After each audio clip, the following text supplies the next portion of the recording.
Uttarakhand public service commission preliminary examination का हम लोग क्वेश्चन पेपर डिटेल्स में देखेंगे। एग्जामिनेशन जो डेट था वो 4 अप्रैल 2022 था। क्वेश्चन इंग्लिश और हिंदी बोथ में हम लोग देखेंगे। सबसे पहले इंस्ट्रक्शंस देख लेते हैं। उत्तराखंड पब्लिक सर्विस कमीशन का एग्जाम जो है 2021 का यह एग्जाम है। परीक्षा वर्ष 2022 3 अप्रैल 2022 को एग्जामिनेशन हुई थी। जनरल स्टडी पेपर फर्स्ट का हम लोग क्वेश्चन पेपर देख रहे हैं। इसमें समय 2 घंटे का होता है और मैक्सिमम मार्क्स 150 होते हैं और टोटल 150 क्वेश्चंस भी होते हैं। प्रश्न में इंस्ट्रक्शंस आप देख सकते हैं। प्रश्न पत्र में जो इंस्ट्रक्शंस है अपने ज्यादा कुछ नहीं है। निगेटिव मार्किंग वाला देख लेते हैं। यहाँ पे साफ लिखा हुआ है पॉइंट 9 में कि आयोग द्वारा आयोजित की जाने वाली वस्तुनिष्ठ प्रकृति की परीक्षाओं में निगेटिव मार्किंग पद्धति अपनाई जाएगी। अभ्यर्थी द्वारा प्रत्येक प्रश्न हेतु दिए गए गलत उत्तर के लिए या अभ्यर्थी द्वारा एक प्रश्न के एक से अधिक उत्तर देने के लिए, चाहे दिए गए उत्तर में से एक सही ही क्यों ना हो, उस प्रश्न के लिए निर्धारित अंक का 1/4 दंड के रूप में काटा जाएगा। यानी कि 1/4 निगेटिव मार्किंग है इसमें और ये सारा इंस्ट्रक्शंस है। तो अब हम लोग देखते हैं, क्वेश्चन से स्टार्ट करते हैं। डिटेल्स में हम लोग डिस्कस करेंगे इस क्वेश्चन पेपर को। Question number 1, which one of following schedules of the constitution of India contains provision regarding anti defections law? Answer 10th schedule हो जाएगा, option D. 52nd amendment act 1985 के द्वारा हमने 10th शेड्यूल को जोड़ा था। हमारे कॉन्स्टिट्यूशन में जब हमारा कॉन्स्टिट्यूशन लागू हुआ था 1950 में, 26 जनवरी 1950 को, तो उस समय हमारे कॉन्स्टिट्यूशन में 8 शेड्यूल थे, लेकिन अब 12 टोटल शेड्यूल हो गए हैं, जिसमें कि हमने 9th जो शेड्यूल है वो अमेंडमेंट फर्स्ट के द्वारा ही जोड़ दिया था और हमने जो 10th शेड्यूल है वो 52nd अमेंडमेंट के द्वारा 1985 में जोड़ा। ये इसका एक्सप्लेनेशन रहा अपना। How many members are elected from the Lok Sabha for public account committee? Public account committee में टोटल 22 मेंबर होते हैं, 15 लोकसभा के और 7 जो है राज्यसभा से। तो यहां पर पूछा गया था लोकसभा से केवल, तो 15 हो जाएंगे। The Congress declared complete independence for India as its goal at which session? So answer is Lahore session 1929। मैंने डिटेल्स इस पर वीडियो बना रखे हैं, मैं डिस्क्रिप्शन में लिंक दे दूंगा, आप वॉच कर लेंगे। लाहौर सेशन के जो प्रेसिडेंट थे वो पंडित जवाहरलाल नेहरू थे। इसका लिंक आप देख सकते हैं, इसमें डिटेल्स क्लियर हो जाएगा। Question number 4, when the Hindi version of national anthem Jana Gana मन was adopted by the constituent assembly of India? 24 जनवरी 1950 हो जाएगा। Among the flowing who was the first president of human right commission of India? Justice Ranganath Mishra. इसका भी मैंने video पहले बनाया था, इन दोनों क्वेश्चंस का वो लिंक दिखेगा आपको, आप देख सकते हैं। फर्स्ट लेफ्टिनेंट गवर्नर पूछा गया है टेरिटरी ऑफ जम्मू कश्मीर, तो इसका सही आंसर हो जाएंगे गिरीश चंद्र मुर्मू। ये फर्स्ट थे और अभी मनोज सिन्हा सेकेंड है। और लद्दाख के जो फर्स्ट लेफ्टिनेंट गवर्नर है वो राधा कृष्ण माथुर है और अभी उनका टाइम पीरियड चल ही रहा है। हम लोग जानते हैं कि हमारा जो जम्मू कश्मीर है आर्टिकल 370 हटने के बाद 31 अक्टूबर 2019 से इन्फोर्स्ड हो गया था। तो 31 अक्टूबर 2019 को पहले जो लेफ्टिनेंट गवर्नर बने थे जम्मू एंड कश्मीर के, उनका नाम था गिरीश चंद्र मुर्मू और अभी जो है वो मनोज सिन्हा है सेकंड। और लद्दाख जो था उसके जो फर्स्ट लेफ्टिनेंट गवर्नर होंगे वो राधा कृष्ण माथुर हो जाएंगे और सत्यपाल मलिक जो है वो गवर्नर थे। इसको ऐसे थोड़ा सा समझते हैं। यहां पे देखिए 31 अक्टूबर 2019 से पहले यह जम्मू कश्मीर था, ओके। और 31 अक्टूबर 2019 के बाद जम्मू एंड कश्मीर 2 यूटीज में डिवाइड हो जाता है, एक जम्मू एंड कश्मीर और एक लद्दाख, ओके। तो जम्मू एंड कश्मीर के फर्स्ट लेफ्टिनेंट गवर्नर यहां पर 31 अक्टूबर तक जम्मू कश्मीर के गवर्नर होंगे, जैसे कि हमारे सारे स्टेट के, उत्तर प्रदेश या किसी और स्टेट के जो होते हैं गवर्नर, उसी तरह से ये गवर्नर होंगे। और ये थे सत्यपाल मलिक गवर्नर। अब 31 अक्टूबर 2019 को इन्फोर्स्ड हो गया है कि नहीं, अब जम्मू कश्मीर जो है 2 यूनियन टेरिटरी में डिवाइड हो गया है, जम्मू कश्मीर एंड लद्दाख में। बाइफर्केटेड इसको कहेंगे, डिवाइड नहीं कहेंगे, बाइफर्केट हो गया है। तो जम्मू कश्मीर के जो फर्स्ट लेफ्टिनेंट गवर्नर अब होंगे, अब गवर्नर नहीं उनको कहेंगे, लेफ्टिनेंट गवर्नर कहेंगे, ये मुर्मू हो जाएंगे और लद्दाख के जो है वो माथुर हो जाएंगे, ओके। तो ये इसका पूरा कॉन्सेप्ट है लेफ्टिनेंट गवर्नर जम्मू कश्मीर और अपने लद्दाख यूनियन टेरिटरी का।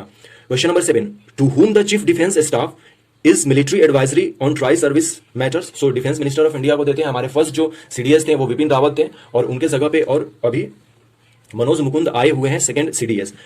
International labour organization was established 1919 हो जाएगा। Right to property belongs to which category amongst the following? So legal right article 300A में अब हमने राइट टू प्रॉपर्टी को ऐड कर लिया है। पहले यह फंडामेंटल राइट होता था। 1978 में 44th अमेंडमेंट एक्ट के द्वारा हमने राइट टू प्रॉपर्टी को हटा दिया था फंडामेंटल राइट से, अब यह लीगल राइट हो गया है। आर्टिकल 300A में हमने इसको अब रख दिया है। Question number 10, who among the following chair of zonal council? So home minister of India.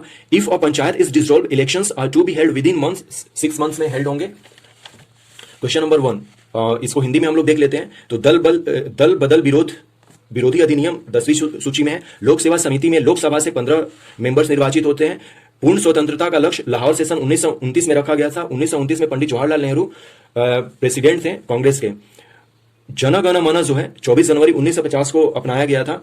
मानवाधिकार आयोग के प्रथम अध्यक्ष न्यायमूर्ति रंगनाथ मिश्र, ऑप्शन डी करेक्ट आंसर है। नवसृजित केंद्र शासित प्रदेश जम्मू और कश्मीर का प्रथम राज्यपाल निम्न में से कौन था? सो इसका सही आंसर हो जाएगा Girish Chandra Murmu. Okay, Manoj Sinha is the second. So answer is option B. Chief of defence staff तीनों सेनाओं की सेवाओं के विषय में किसके सैन्य सलाहकार हैं? तो भारत के रक्षा मंत्री के सलाहकार होते हैं, सीडीएस। अंतर्राष्ट्रीय श्रम संगठन की स्थापना 1919 में हुआ था। संपत्ति का अधिकार निम्न में से कौन श्रेणी में आता है? तो कानूनी अधिकार हो जाएगा। निम्न में से कौन क्षेत्रीय परिषद के अध्यक्ष करते हैं? तो भारत के गृह मंत्री। और पंचायत भंग होने पर पंचायत 6 महीने के अंदर चुनाव हो जाना चाहिए। ऑप्शन सी करेक्ट आंसर है क्वेश्चन नंबर 11 का। Now question number 12। Previous year में क्वेश्चन ये आया हुआ था, 2016 का ये क्वेश्चन है। आप देख सकते हैं, लिंक मैंने वो वीडियो दे दिया 2016 का detail solution. In which year the SAARC summit for the first time held in India पूछा है, तो 1986 हो जाएगा। OBC national commission for backward classes को हमने कब ऐड किया है? तो 102nd कॉन्स्टिट्यूशनल अमेंडमेंट के द्वारा हमने इसे कॉन्स्टिट्यूशनल दर्जा दे दिया है, national commission for backward class को। What is the tenure of member of state legislative council? So 6 year होते हैं। Who was the prime minister of India when the basic principle of India's nuclear doctrine of no first use जो है, second जब हम लोगों ने अपना परीक्षण किया था न्यूक्लियर टेस्ट, उस समय अटल बिहारी वाजपेयी जी की सरकार थी। तो अटल बिहारी वाजपेयी इनके सही हो जाएंगे answer. Prime minister Atal Bihari Vajpayee के समय से हम लोगों ने नो फर्स्ट यूज अडॉप्ट किया है पॉलिसी। सिविल सर्विसेज डे 21 अप्रैल को हम लोग सेलिब्रेट करते हैं। Question number 17। In which year the central information commission was established? So 2005 में जब आरटीआई आया था उसी समय 2005 इसका सही आंसर हो जाएगा। The air prevention and control pollution act was enacted 1981। हमें ये मैच करना है राज्यसभा के सीट स्टेट से। तो हम लोग जानते हैं कि अपने उत्तराखंड के जो राज्यसभा के लिए हैं वो 3 है और लोकसभा के लिए 5 है। लोकसभा वाला भी क्वेश्चन आया हुआ है। तो बी का 3 देख रहे हैं तो केवल और केवल ऑप्शन डी में है। शो और किसी का जानने का जरूरी नहीं था, ऑप्शन डी करेक्ट आंसर हो जाएगा। उसी तरह से जब हम लोग झारखंड का देखेंगे तो झारखंड में 6 होते हैं। इस तरह से आप इसको देख सकते हैं। क्वेश्चन नंबर 12 देखते हैं हिंदी में। सार्क का सम्मेलन भारत में 1986 हो जाएगा। 102वां संविधान संशोधन हो जाएगा। राज्य विधान परिषद सदस्य का कार्यकाल 6 साल होता है। नो फर्स्ट यूज जो है अटल बिहारी वाजपेयी की सरकार में आई थी। सिविल सेवा दिवस 21 अप्रैल को हम लोग सेलिब्रेट करते हैं। केंद्रीय सूचना आयोग की स्थापना 2005 में हुई थी। वायु संरक्षण एवं प्रदूषण नियंत्रण अधिनियम किस वर्ष बना था? तो 1981 हो जाएगा। मैच करना था राज्यों का नाम और राज्यसभा में सीट, तो अपने उत्तराखंड में 3 है, झारखंड में 6 है। ओके, छत्तीसगढ़ में 5 और पंजाब में 7। तो इस तरह से option D is correct answer. Option D correct answer. Matching वाले काफी आसान होते हैं क्वेश्चन, इसलिए मैचिंग वाले करने चाहिए क्योंकि उसमें 4 और एक्स्ट्रा हमें पता चल जाता है। Next question number 20। Who among the following has the right to participate in the parliamentary proceedings? Attorney general of India. काफी इंपॉर्टेंट है यह क्वेश्चन। आर्टिकल 76 में अटॉर्नी जनरल ऑफ इंडिया के बारे में लिखा गया है। भारत सरकार का जो मेन वक्ता होते हैं, यानी कि मेन वकील आप कह सकते हैं, वो अटॉर्नी जनरल ऑफ इंडिया कहलाते हैं भारत सरकार के। उत्तरांचल से उत्तराखंड कब चेंज हुआ था? 2006 में। अपने उत्तराखंड का फॉर्मेशन हम लोग सब लोग जानते हैं, 9 नवंबर 2000 को हुआ था। Who among the following was the chief minister of Uttarakhand who declared in the legislative assembly that Gairsain would be the summer capital of Uttarakhand? Trivendra Singh Rawat थे। अभी हम लोग जानते हैं कि हमारा जो कैपिटल है वो देहरादून है, लेकिन ग्रीष्मकालीन जो कैपिटल थी उसको बनाने के लिए गैरीशन के बारे में बात अभी भी चलती है। तो इसका ऑप्शन ए हो जाएगा सही answer. Question number 24। Which one of the following commissioner of colonial Kumaon and Garhwal introduce the revenue public system? So George William trail. Option A correct answer. Lok Sabha में हमारे पास 5 सीटें हैं। टोबिन टैक्स का मतलब ऑन फॉरेन एक्सचेंज ट्रांजेक्शंस होता है। और agricultural product in India, who regulates the market of agricultural product in India? So agricultural product produce market committee act enacted by state से ही होगा क्योंकि जो एग्रीकल्चर है वो स्टेट लिस्ट में आता है। Question number 28। Which of the following statement is not correct about national development council? So यह स्टैट्यूटरी बॉडी नहीं है। जैसे नीति आयोग है उसी तरह से एनडीसी है।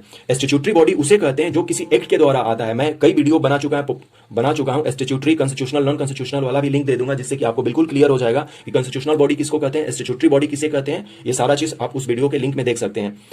एनडीसी की बात करें तो यह 6 अगस्त 1952 को एस्टेब्लिश हुआ था। एपेक्स बॉडी है यह, अभी भी है। नीति आयोग जब हमने बनाया प्लानिंग कमीशन को हटाकर तो इसको भी खत्म करने की बात चल रही थी, लेकिन एनडीसी को अभी खत्म नहीं किया गया है। Question number 29। In which year the number of women member of parliament was the lowest इन लोकसभा? तो 1977 में जब जनता गवर्नमेंट बनी थी उस समय सबसे कम महिलाओं का पार्टिसिपेट था अपने पार्लियामेंट में। Question number 20। किसे संसद की कार्यवाही में भाग लेने का अधिकार है? भारत का महान न्यायवादी। हम लोगों ने देखा कि 76 आर्टिकल में इनके बारे में बात कहा गया है। 2006 में उत्तरांचल से उत्तराखंड हो गया था। हमारे उत्तराखंड का गठन 9 नवंबर 2000 को हुआ था। उत्तराखंड का कौन सा मुख्यमंत्री था जिसने विधानसभा में गैरसैंण को ग्रीष्मकालीन राजधानी बनाने की घोषणा की? तो option A Trivendra Singh Rawat. George William trail ने औपनिवेशिक कुमायूं और गढ़वाल के निम्नांकित में से मतलब किसने राजस्व पुलिस प्रणाली का प्रारंभ किया था? किसने? तो जॉर्ज विलियम ट्रेल ने। उत्तराखंड में कितने लोकसभा के निर्वाचित सदस्य होते हैं? तो 5 होते हैं लोकसभा के लिए। टॉबिन टेक जो होता है वो विदेशी विनिमय लेन देन होता है। भारत में कृषि उत्पादों के बाजार को कौन विनियमित करता है? तो राज्यों द्वारा अधिनियमित कृषि उत्पाद विपणन समिति अधिनियम। ऑप्शन बी करेक्ट आंसर है। क्वेश्चन नंबर 28, निम्नलिखित में से कौन सा कथन राष्ट्रीय विकास परिषद के संबंध में सही नहीं है? तो यह एक वैधानिक निकाय है। Option C correct answer. किस वर्ष लोकसभा में महिला सांसदों की संख्या न्यूनतम थी? तो 1977। Option C correct answer. Question number 30, IMF के बारे में करेक्ट करना है कि it grants loan to only member country. यह केवल और केवल जो इसके मेंबर कंट्री होते हैं उसी को यह ग्रांट करता है। मेरे ख्याल से अभी आईएमएफ में 189 कंट्री हैं, या हो सकता है कि 190 भी हो, क्योंकि वर्ल्ड बैंक में जितने होते हैं उतने आईएमएफ में भी होते हैं। तो 189 मेंबर्स जो हैं इन्हें ही यह लोन दे सकता है, जबकि यूनाइटेड नेशंस में अपने 193 कंट्री हैं। The rise in the value of one currency relative to another, so option B correct answer है। A depreciation of currency. Which of the following statement is correct? So inflation benefit the debtors. Option B correct answer है। Question number 33, which of the following changes have taken place in Indian economy after economic reform 1999? Both हो जाएगा। FDI inflow जो है increase कर गया, foreign exchange reserve जो है हमारा वो इंक्रीज किया। Question number 34, switch equity share are issued to which of the following? Show employee of the company. Option D correct answer है इस क्वेश्चन का। Question number 35, national food security was launch to increase the production of which commodity और commodities? तो ये wheat, rice और pulses तीनों के लिए था। हम लोग जानते हैं कि नेशनल फूड सिक्योरिटी मिशन जो है वो हमने प्रोडक्शन को इंक्रीज करने के लिए इसको लॉन्च किया था। What kind of tax system found in India? इसमें कंफ्यूजन हो सकता है, वो प्रोपोर्शनल भी हो सकता है और प्रोग्रेसिव भी हो सकता है। यदि किसी को इसका सही एग्जैक्ट आंसर अभी पता है तो कमेंट करें। वैसे हम लोग इसको बाद में देखेंगे और पिन कर दिया जाएगा इसका आंसर जो एग्जैक्ट होगा। देखते हैं कि क्या यूकेपीएससी अपना देता है। रोलिंग प्लान 78 से 80 तक चला था। अनडाउटली फिफ्थ प्लान का ये पार्ट होगा। सही आंसर इसमें करेक्ट करना था NN is equal to GNP minus depreciation हो जाएगा। ऑप्शन ए करेक्ट आंसर है। Which of the following is not a part of 11th 5-year plan inclusive growth strategy? तो सिंपल सी बात है, स्ट्रेंथनिंग ऑफ कैपिटल मार्केट। हम लोग चूंकि हमारा जो इकोनॉमिक है वो कैपिटल नहीं है, वो मिक्स्ड है, तो हम लोग स्ट्रेंथ थोड़े करेंगे। और इंक्लूसिव ग्रोथ का मतलब होता है सबको साथ करना। तो सबको साथ कब करेंगे हम लोग? जब हम लोग पॉवर्टी को घटाएंगे, जेंडर इनइक्वालिटी को कम करेंगे, यानी कि महिलाओं और पुरुषों में समानता ले आएंगे उनके काम करने के प्रोसेस में, उनके वेतन के प्रोसेस में। तो इससे जेंडर इनइक्वालिटी होती है, मतलब कि इससे जेंडर इक्वालिटी बढ़ती है जब हम उनको काम में और इन सारी चीजों में पार्टिसिपेशन देते हैं। और एक्सटेंशन ऑफ एम्प्लॉयमेंट अपॉर्चुनिटीज और एम्प्लॉय की भी एक्सटेंशन करते हैं। तो ये सब इंक्लूसिव के पार्ट हैं। और हमसे पूछा गया था नहीं पार्ट है, तो हमें कैपिटल मार्केट की स्ट्रेंथ करने की कोई जरूरत नहीं है, इसलिए ऑप्शन डी करेक्ट आंसर हो जाएगा। क्वेश्चन नंबर 30, अंतर्राष्ट्रीय मुद्रा कोष के बारे में क्या सही है? तो यह सिर्फ सदस्य देशों को कर्ज देता है। एक मुद्रा के मूल्य में वृद्धि दूसरी की तुलना में मुद्रा का मूल्य ह्रास होता है। निम्नलिखित कथनों में से कौन सा कथन सही है? So option B correct answer है। मुद्रास्फीति उधार लेने वालों को लाभ पहुंचाती है। क्वेश्चन नंबर 33, 1991 के आर्थिक सुधार के बाद भारतीय अर्थव्यवस्था में निम्न में से क्या परिवर्तन हुआ था? तो दोनों एफडीआई का अंतः प्रवाह बढ़ गया था और विदेशी विनिमय कोष में वृद्धि हुई थी। स्वेट इक्विटी शेयर निम्नलिखित में से किसे आवंटित किए जाते हैं? तो कंपनी के कर्मचारियों को। ऑप्शन डी करेक्ट आंसर है। राष्ट्रीय खाद्य सुरक्षा मिशन की शुरुआत में किन उत्पादन को लिया गया है? तो गेहूं, चावल और दाल इसका सही आंसर हो जाएगा। यह सभी भारत में किस प्रकार की कर प्रणाली है? तो इसमें हम लोगों ने देखा, ये तो मेरे ख्याल से नहीं होना चाहिए। ऑप्शन सी या ऑप्शन ए हो सकता है इसका सही आंसर। इसका आंसर हम लोग देखेंगे। रोलिंग प्लान जो है ऑलरेडी हम लोगों ने देखा कि 1978 से 80 तक के बीच में था। ये 5वीं पंचवर्षीय योजना का पार्ट होगा। NN is equal to GN minus घिसावट व्यय हो जाएगा। 11वीं पंचवर्षीय योजना में प्रतिपादित समावेशी विकास को भी हम लोगों ने देखा कि किसको कहते हैं, कि सबको शामिल करना, जैसे गरीबी को हटाना, लैंगिक असमानता को कम करना और रोजगार के अवसरों को विस्तार करना, ये समावेशी के पार्ट होते हैं। जबकि पूंजी बाजार को मजबूत करना ये समावेशी विकास का पार्ट नहीं है, और खासकर हमारे इंडिया जैसे कंट्री के लिए। Question number 40, the world trade organization WTO is sometimes criticized for all the following reason except that. मतलब कि 4 जो ऑप्शन है इनमें से 3 तो WTO का काम मतलब कि क्रिटिसाइज किया जाता है, लेकिन इसको नहीं। तो इसमें मेरे ख्याल से लग रहा है कि कंफ्यूजन है मुझे भी। इसका सही आंसर हम लोग देखते हैं कि यूकेपीएससी क्या करता है। मैंने इसका वैसे आंसर ऑप्शन ए चूज किया था। It has no way to solve trade dispute among the member nation. देखिए WTO है तो ऐसा बिल्कुल नहीं हो सकता है कि इसके पास कोई मतलब रास्ता ही ना हो जैसे कि ट्रेड डिस्प्यूट हो जाए सॉल्व करने का। तो ये ऑप्शन हो सकता है। Question number 41, if primary deficit is 0 then amount of borrowing will be just equal to the interest payment. Option C correct answer है। Gender inequality index was introduced in which human development report of UNDP. तो SDR 2010 में इसे add किया गया था। SDI में हमारा rank जो है 2020 में वो 131 था। इसका भी मैंने करंट अफेयर सारे का किया था। वो करंट अफेयर वाला भी वीडियो मैं लिंक में दे दूंगा। Question number 44, in which of the flowing year the latest classification of MSME यानी कि जो माइक्रो स्मॉल एंड मीडियम जो इंटरप्राइजेस हैं उसके बारे में पूछा गया। 2020 में ही इसका डिफिनेशन को चेंज किया गया था फिर से, तो ऑप्शन डी करेक्ट आंसर है। गिल्ड एज काफी इंपॉर्टेंट है, ये गवर्नमेंट सिक्योरिटीज है। मल्टीलेटरल इन्वेस्टमेंट गारंटी एजेंसी, ये वर्ल्ड बैंक से रिलेटेड है। Which of the following taxes are abolished by the good and service tax, जो वैल्यू एडेड टैक्स जो है इनडायरेक्ट टैक्सेस को खत्म करने का काम किया था।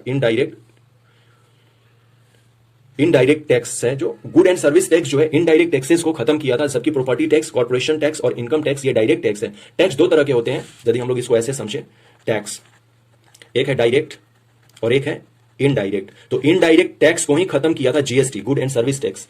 ओके, और डायरेक्ट टैक्स के ये सब उदाहरण है जिसमें कि प्रॉपर्टी टैक्स, कॉर्पोरेशन टैक्स और इनकम टैक्स। जबकि वैल्यू एडेड टैक्स जो है वो इनडायरेक्ट टैक्स में आता है क्योंकि इसे खत्म कर दिया गया है। जीएसटी को हम लोग जानते हैं कि 1 जुलाई 2017 से लागू किया गया है।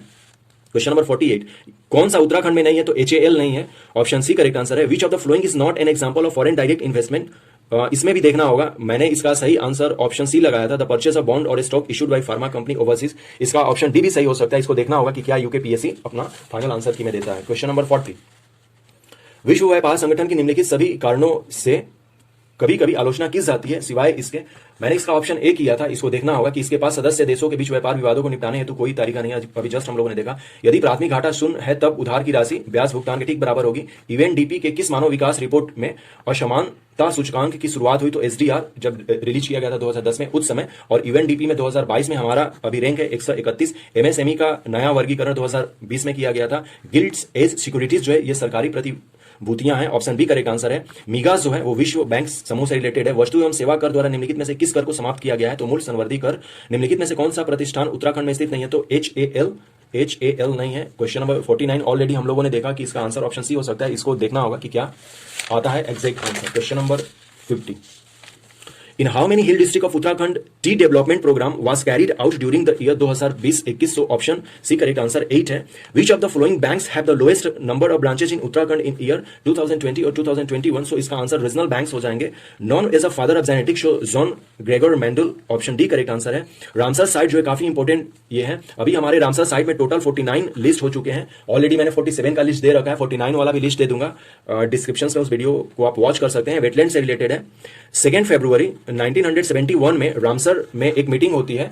रामसर एक शहर है जो ईरान में है, वहां पर इंटरनेशनल जो वेटलैंड्स है उसके लिए तो हम लोग इंटरनेशनल वेट डे भी सेलिब्रेट करते हैं। किस डेट को? तो 2 फरवरी को। क्वेश्चन नंबर 54, 2000 नोबेल प्राइज जो केमिस्ट्री 2021 का Benjamin list and David Macmillan को मिला था, ऑप्शन सी करेक्ट आंसर है। 26th United nation climate change conference COP26